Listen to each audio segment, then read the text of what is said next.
Continuano ad arrivare nell'isola di Lampedusa barconi, ne sono arrivati 2 con circa 170 persone soccorsi da una motovedetta della Guardia di Finanza, mentre altri 5-6 più piccoli barchini sono già stati monitorati da Guardia Costiera e Guardia di Finanza durante la notte.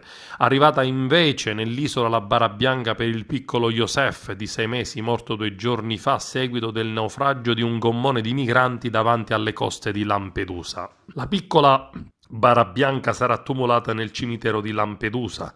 Si attende ancora l'autorizzazione della Procura di Agrigento, dichiara il sindaco Totò Martello, che non ha parole davanti a questa ennesima tragedia. Non possiamo stupirci ogni volta per quello che accade nel Mediterraneo. La questione dei migranti è un problema che riguarda tutta l'Europa, è un tema che deve trovare unita l'Unione Europea e per dimensioni e per gravità, non è diverso da questioni come il terrorismo.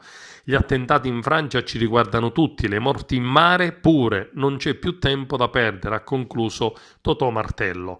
Sono molti lampedusani che da qualche giorno hanno visitato la bara nella camera mortuaria del cimitero di Lampedusa. Il tutto avviene in maniera molto composta, silenziosa e rispettosa delle norme anti-Covid. I momenti terribili che il mondo intero ha visto con lo straziante grido della mamma durante il naufragio che avevano fatto sperare in un buon esito, poi purtroppo spento per il piccolo Youssef.